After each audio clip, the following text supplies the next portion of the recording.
March 8, 1968, 16,500 feet beneath the Pacific Ocean. In the absolute darkness of the abyssal plain, the wreckage of Soviet submarine K-129 settled into the sediment, 3 miles from the surface, deeper than the Titanic, beyond the reach of any salvage technology that existed in the world. The Soviet submarine had carried 98 men to their deaths. 3 nuclear-armed ballistic missiles lay somewhere in the debris field. Code books, encryption equipment, fire control systems, and Soviet naval secrets were entombed in a steel hull that the crushing pressure had twisted into wreckage. No nation had ever attempted salvage from such depths. The technology simply did not exist. The mathematics of the disaster were straightforward. Water pressure at 16,500 feet reaches 7,000 pounds per square inch, enough to crush a car into a compact cube. The distance equals more than 3 vertical miles. Mount Everest stands 29,000 feet above sea level, but lifting something from the ocean depths presented challenges that mountaineering could never approach. Every foot of ascent required fighting gravity while maintaining structural integrity against forces that would tear steel apart. What made this wreck different from every other submarine lost in deep water was simple. The Americans knew exactly where it was, and within months they would photograph every inch of it. Within 2 years, they would approve an engineering project so audacious that even American officials thought it bordered on impossible. Within 6 years, they would attempt to steal a Soviet submarine from the ocean floor using a ship built specifically for that purpose, operated under a cover story so elaborate it required the cooperation of one of America's most famous billionaires. This is the story of Project Azorian, how American engineering pushed beyond every known boundary, how an intelligence operation costing $800 million unfolded under Soviet surveillance, and how the CIA proved that nothing, absolutely nothing, was beyond the reach of American technology and determination. K-129 had departed her home port on February 24, 1968, from the Soviet naval base at Petropavlovsk-Kamchatsky on the Kamchatka Peninsula. Captain First Rank Vladimir Ivanovich Kobzar commanded the vessel. At age 37, he was considered one of the Pacific Fleet's finest submarine officers. He had commanded K-129 since 1964, taking her through a 3-year modernization at Dalzavod shipyard in Vladivostok that transformed her from a surface missile launch platform into a true strategic deterrent, capable of launching ballistic missiles while submerged. The submarine belonged to Project 629A, NATO designation Golf II class.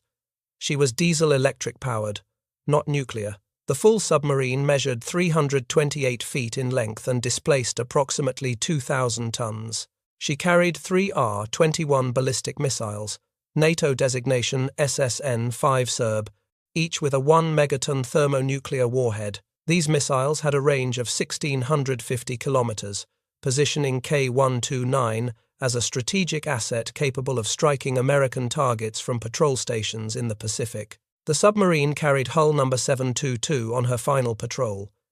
She was assigned to the 15th Submarine Squadron based at Rybaki Naval Base, part of the 29th Ballistic Missile Division. Rear Admiral Rudolf Golosov commanded the squadron. Admiral Victor Degallo commanded the division. Captain Second Rank Alexander Zhuravin served as executive officer.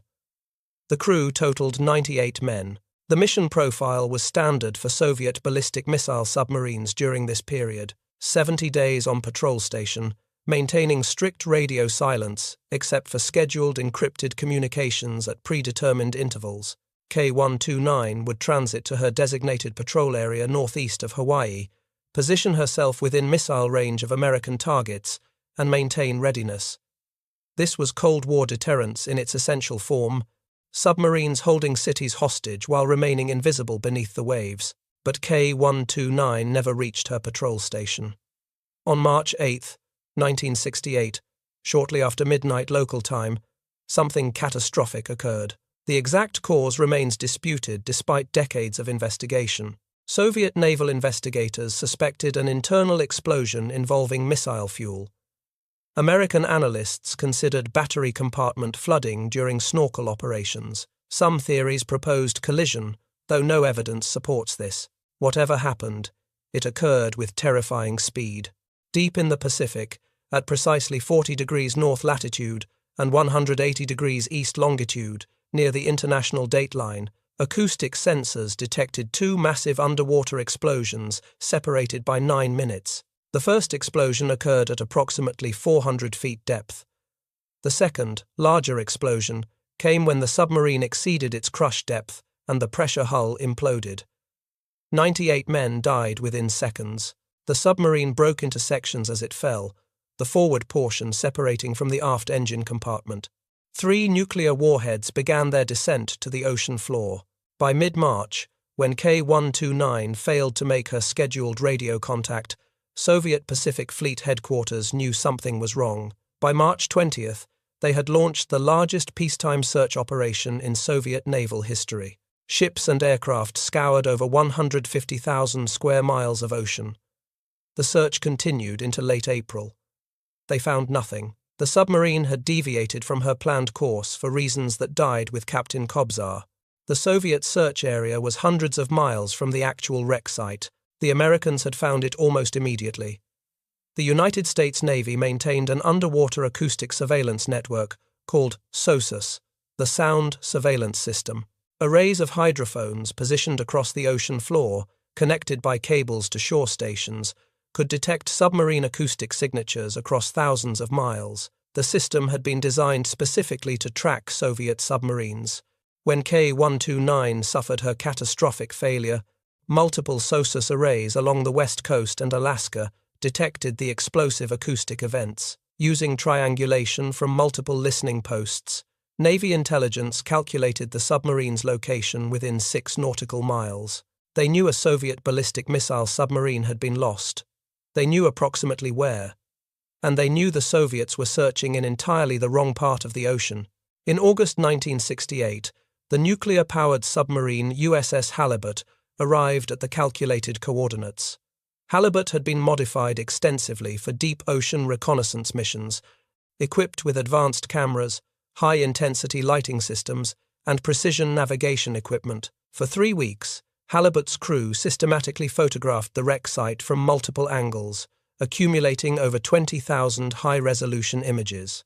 The photographs revealed critical information. K-129 had broken into 2 major sections. The forward portion, approximately 138 feet in length, lay on its starboard side on the ocean floor. This section contained the missile compartment, control room, crew quarters, and forward torpedo room. The aft section with the diesel engines and propulsion systems had shattered on impact.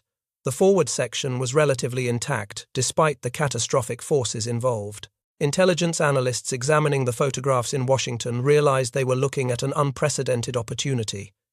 Soviet ballistic missile technology, nuclear warhead designs, fire control systems, sonar equipment, navigation systems, encryption machines, code books, material that could provide insight into Soviet strategic capabilities unavailable through any other intelligence source. President Lyndon Johnson, briefed on the discovery in late 1968, deferred any recovery decision to his successor. The operation would require years of planning, cost hundreds of millions of dollars, involve enormous technical risks, and, if discovered by the Soviets, could trigger a major international incident. Johnson chose to leave the decision to the next administration. Richard Nixon took office in January 1969. His national security advisor, Henry Kissinger, immediately recognized the intelligence value. By July 1969, the CIA had been authorized to explore recovery options. The Navy initially proposed using deep submergence vehicles to cut the submarine into manageable pieces for multiple recovery trips. The CIA rejected this approach as too slow, too visible, and requiring too many operations in the target area. Instead, they conceived an approach without precedent in engineering history. Build a ship capable of lifting the entire forward section in a single operation using a massive mechanical claw.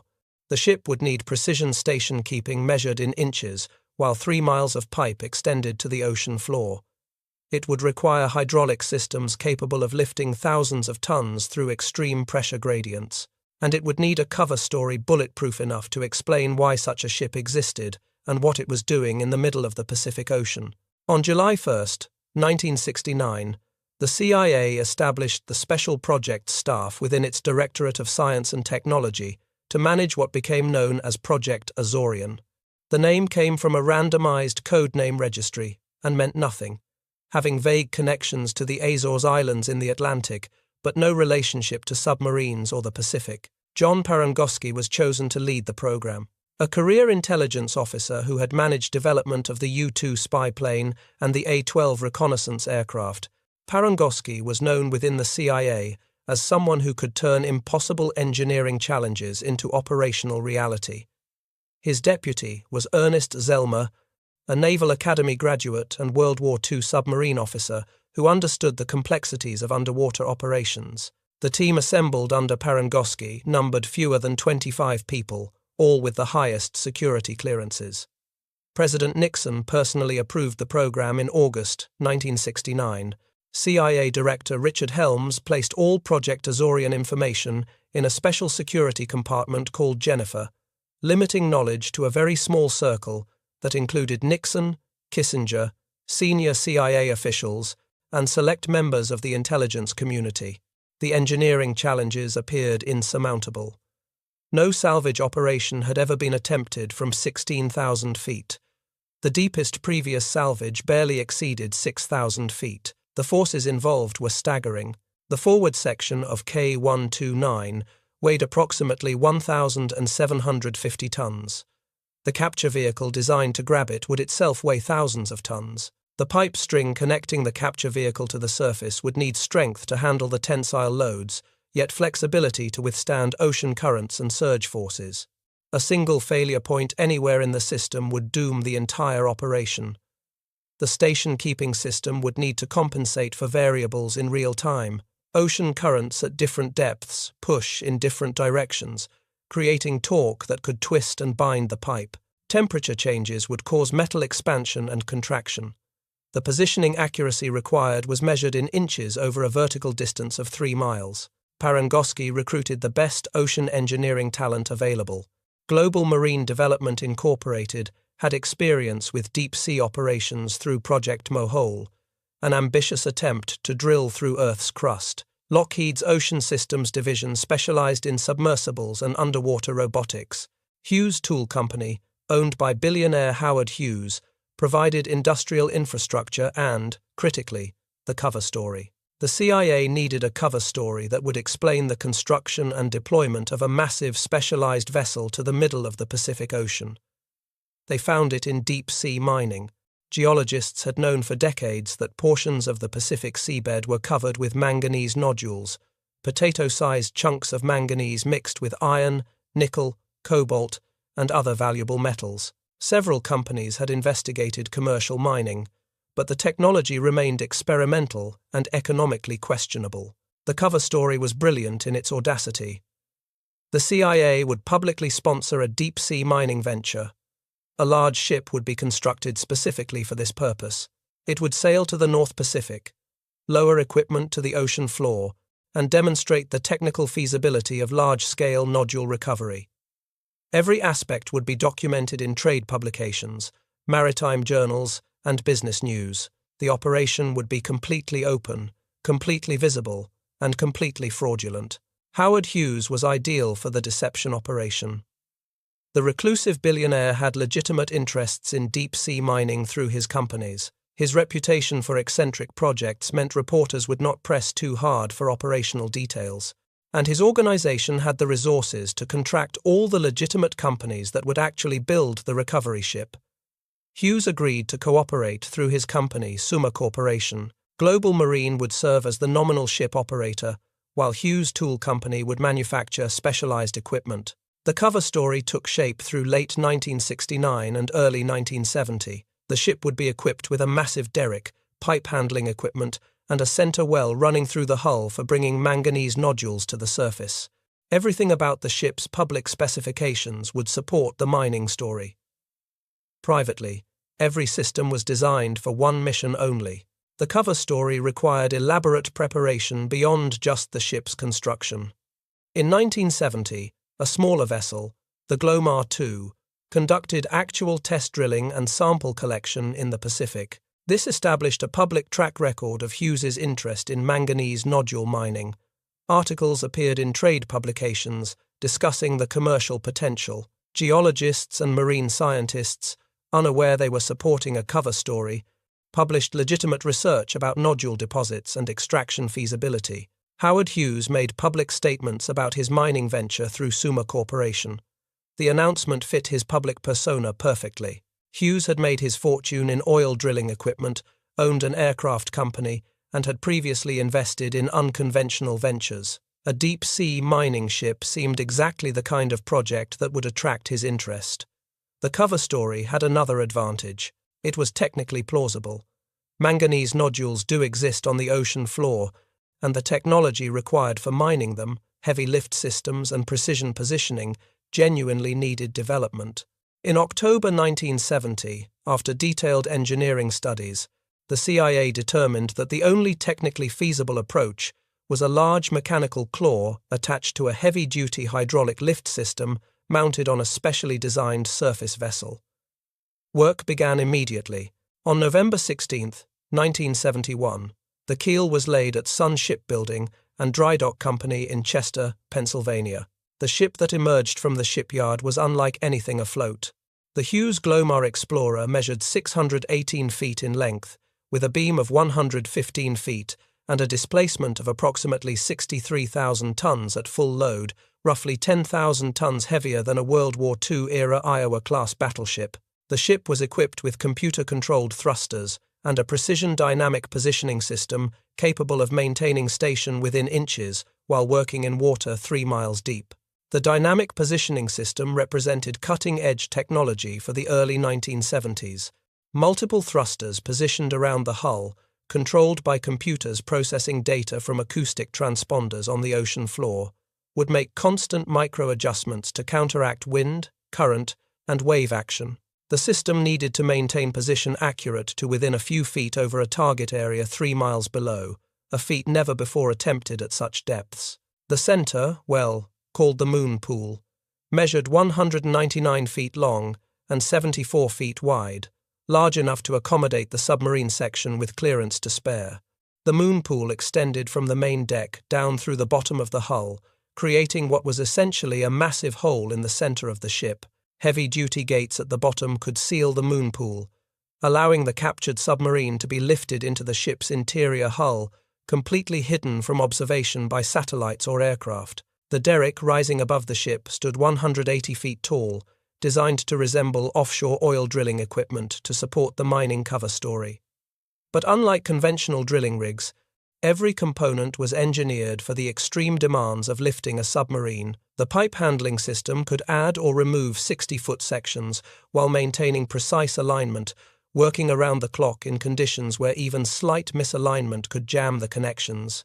The capture vehicle, codenamed Clementine, was built by Lockheed Ocean Systems. It consisted of a massive steel framework, forming 8 mechanical arms called davits or beams, stretching 179 feet in length. Each davit had powered gripping mechanisms designed to close with hydraulically controlled force. The davits would close around the submarine like fingers grasping a fragile object, distributing the load across multiple contact points to prevent structural failure of the corroded hull. Each davit incorporated sophisticated engineering to handle the loads involved.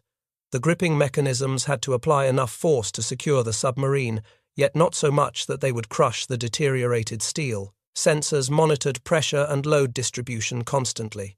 The davits were designed with articulation points that allowed them to conform to the submarine's shape, accounting for the fact that 6 years of corrosion and bottom time had likely deformed the hull significantly. The capture vehicle weighed over 2,000 tons empty. With the submarine secured inside, the total weight would exceed 6,000 tons.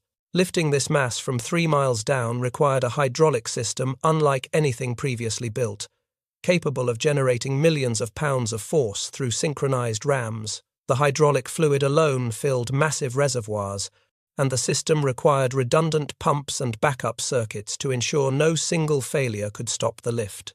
The pipe string connecting the capture vehicle to the ship would extend over 16,000 feet, composed of specially manufactured steel pipe in 60-foot sections.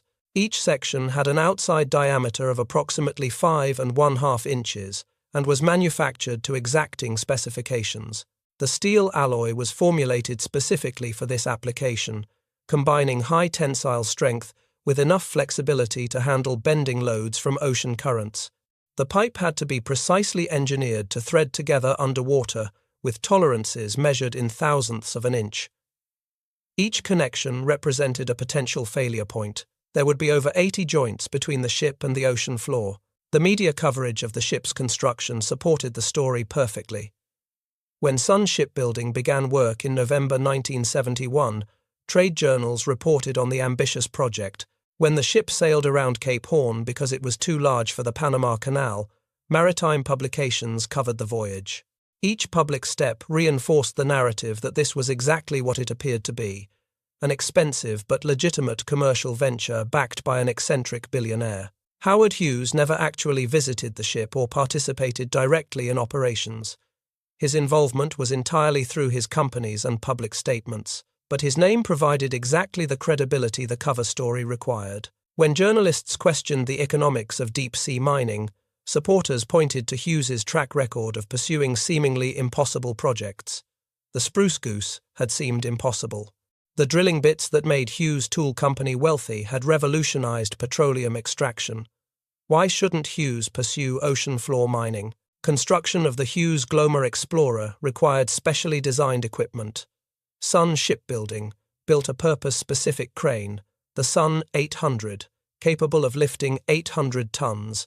This crane was needed to install the massive gimbal platform that would support the pipe handling system. The gimbal alone weighed 630 tons. The ship was launched on November 4, 1972. The construction timeline, from keel laying to launch, took just under 1 year, a remarkable achievement given the vessel's complexity and size. The initial schedule called for delivery to the CIA by April 20, 1973. The capture vehicle was built separately at Lockheed's facility in Redwood City, California. When complete, it was placed aboard a submersible barge designated HMB-1, the Hughes mining barge. This 324-foot barge had a retractable cover that could conceal its contents from satellite observation. The barge would be submerged beneath the Glomar Explorer, allowing the capture vehicle to be lifted into the moon pool covertly. Sea trials of the Hughes Glomar Explorer began in April 1973. The ship then transited around Cape Horn, as it was too large to fit through the Panama Canal, arriving at Long Beach, California, on September 30, 1973. The ship docked at Pier E, coincidentally opposite Howard Hughes's famous Spruce Goose aircraft. Additional cover never hurt operational security.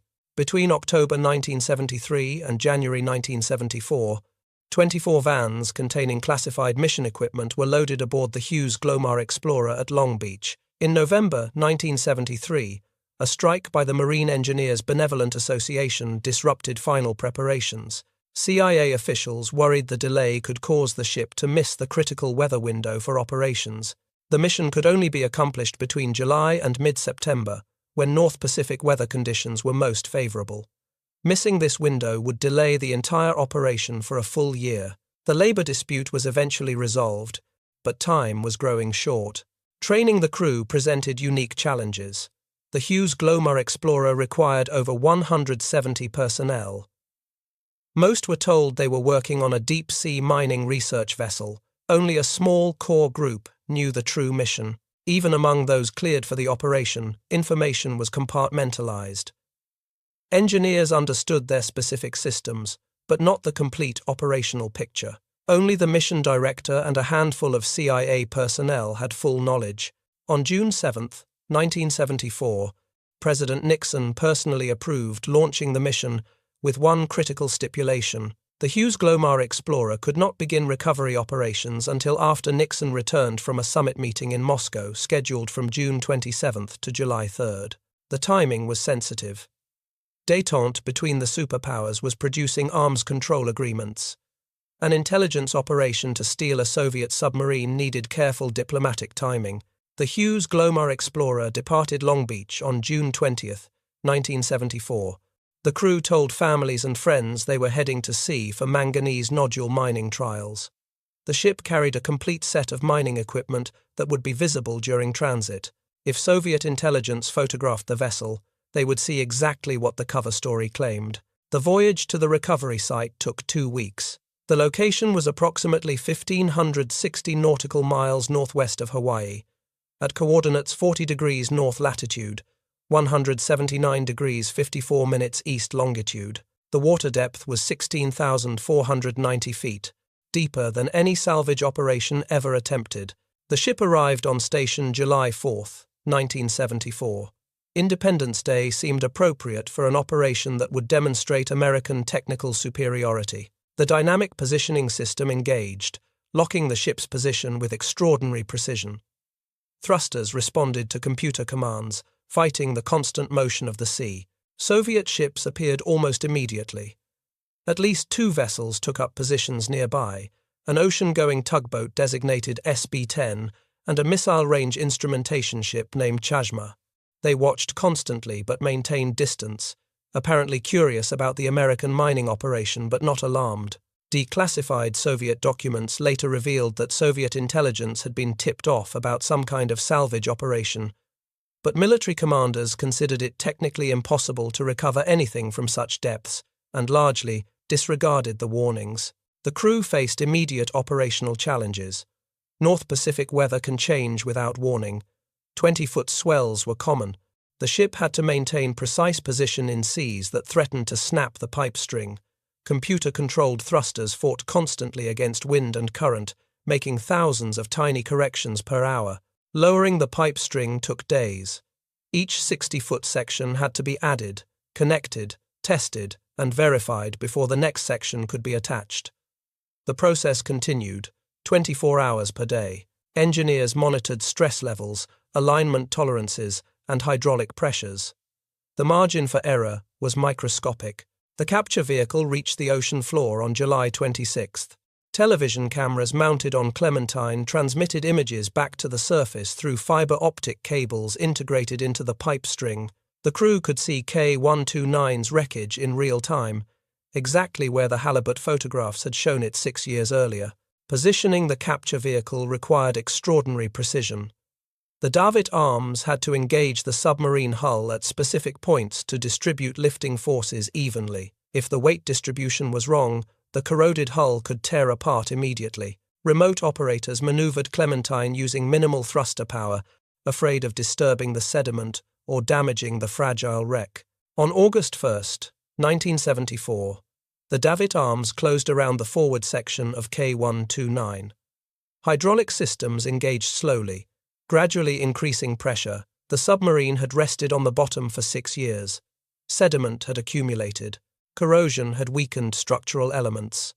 The forces required to break the hull free from the sediment were unknown. On August 8, 1974, 8 days after lifting operations began, the capture vehicle with K-129 secured inside broke free from the ocean floor.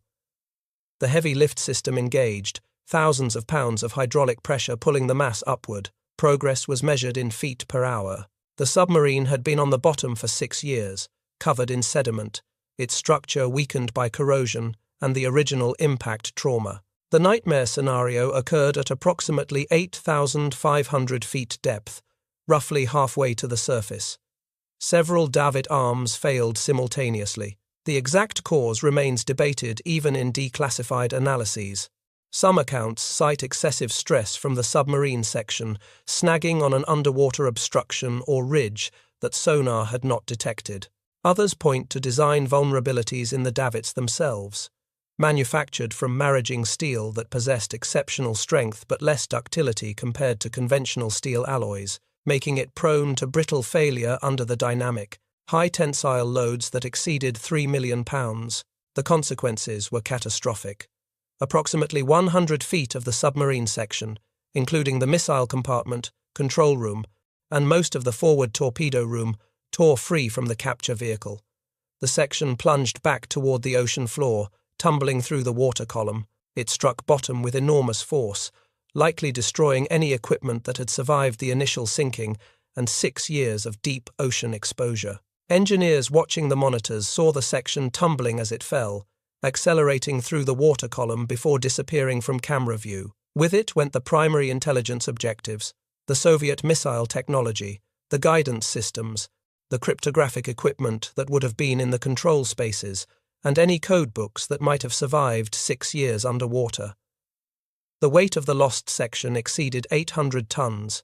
The 38-foot bow section that remained secured weighed approximately 400 tons. The mission director faced an immediate decision: abort the recovery and release the remaining section, or continue lifting with what remained. He chose to continue.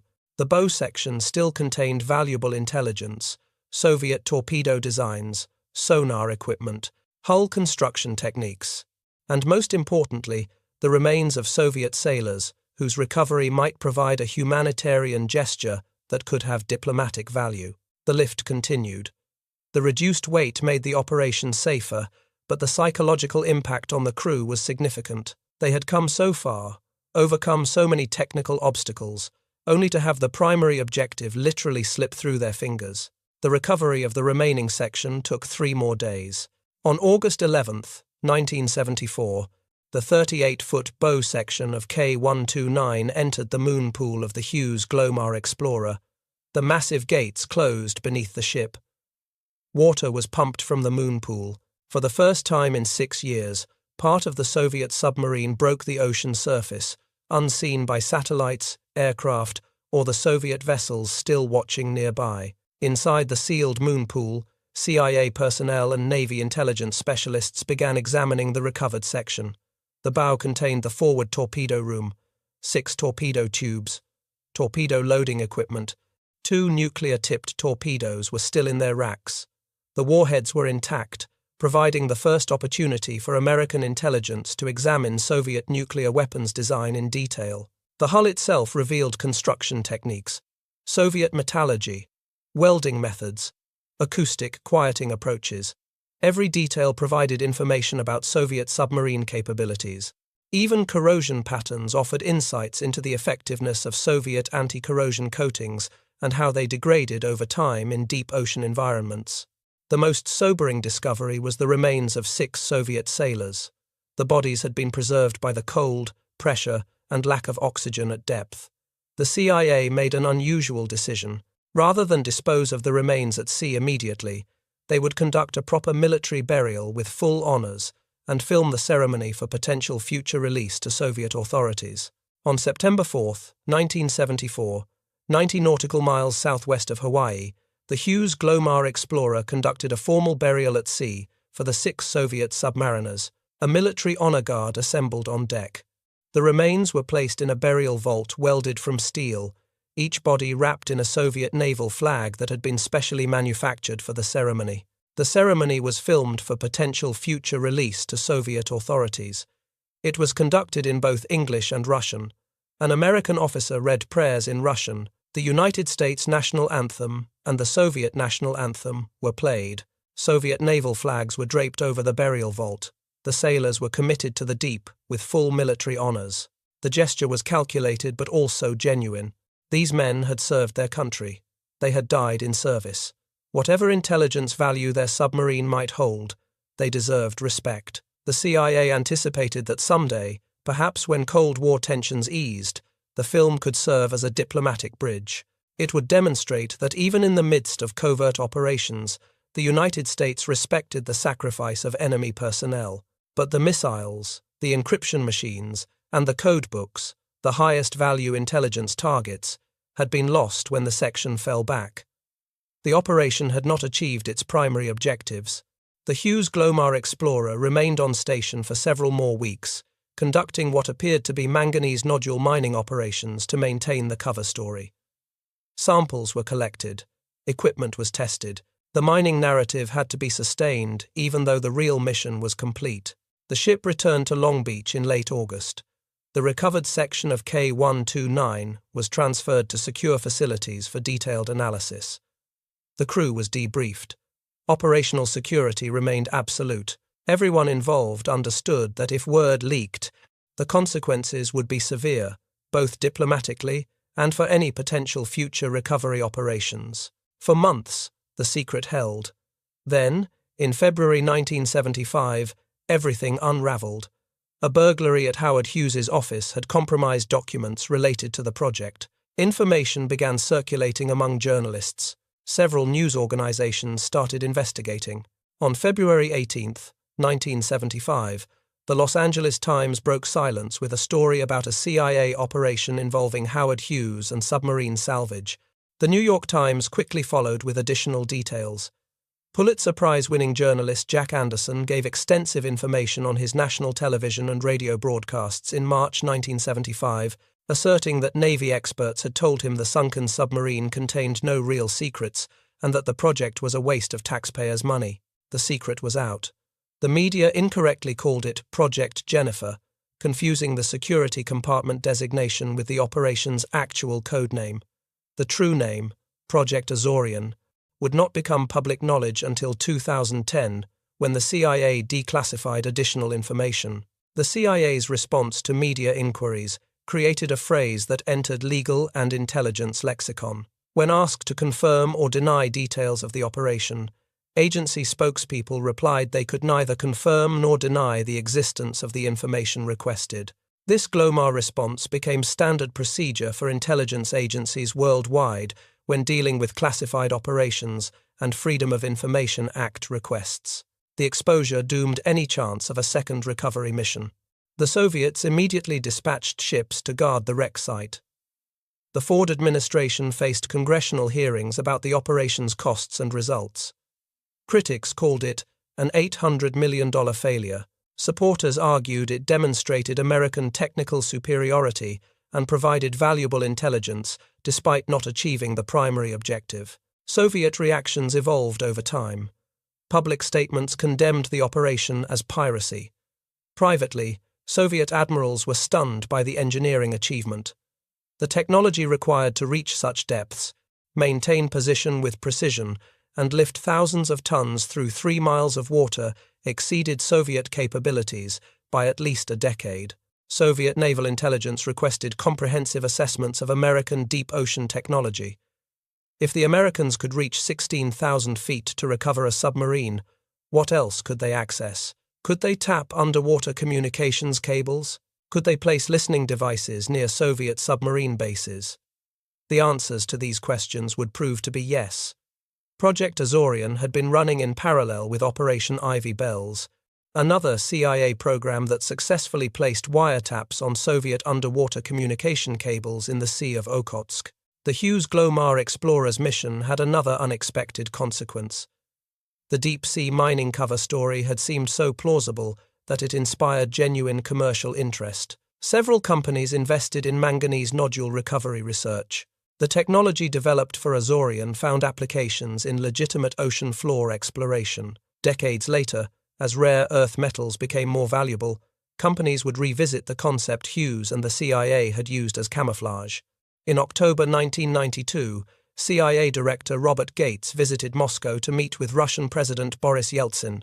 As a gesture of goodwill in the new post-Cold War era, Gates brought the film of the burial ceremony conducted aboard the Hughes Glomar Explorer 18 years earlier. Yeltsin watched the video showing American sailors according full military honors to 6 Soviet submariners. The gesture was received with appreciation and surprise.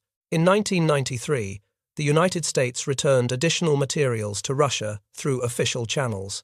The gesture was part of broader diplomatic efforts to establish post-Cold War cooperation on military matters and accounting for missing personnel. Rear Admiral Victor Degelow, who had commanded the division that included K-129, never publicly discussed Project Azorian during his lifetime. Colleagues reported that the American recovery operation haunted him. His submarine, his men, 98 sailors under his command, all violated by American intelligence in an engineering feat that Soviet technology could not match. Degelow died on September 2, 2011, at age 85.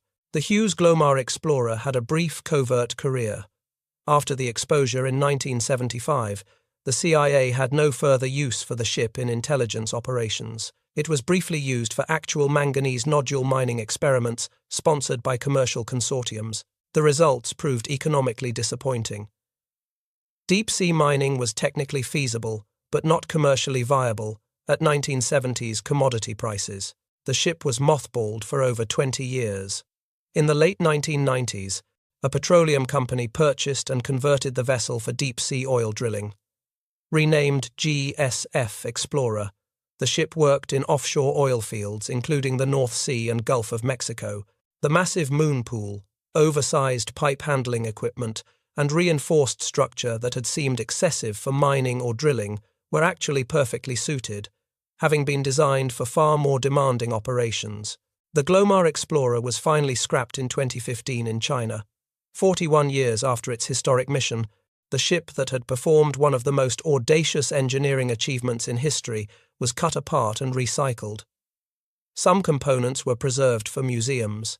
The CIA retained artifacts for its museum at headquarters, including models of the ship and capture vehicle, photographs from the operation, and one of the manganese nodules that served as cover story props.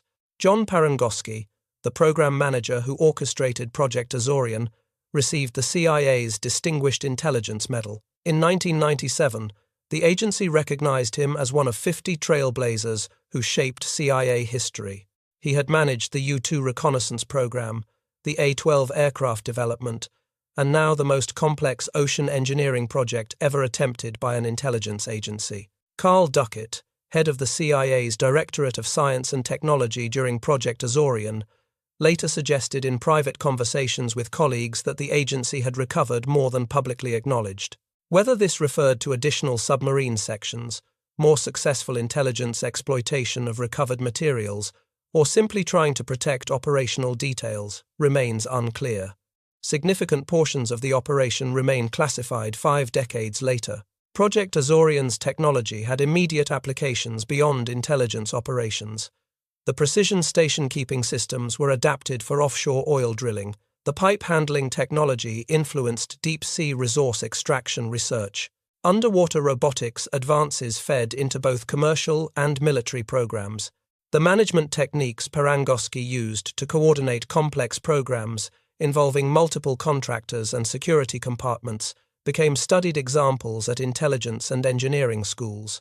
The operation demonstrated that with sufficient resources, planning, and technical expertise, even the most daunting engineering challenges could be overcome. It required cooperation between intelligence agencies, military services, private corporations, and academic institutions. This model of public-private partnership influenced future classified programs. The complete story of what the CIA recovered from K-129 may never be fully declassified. The agency periodically releases new information through Freedom of Information Act requests, but key details remain withheld.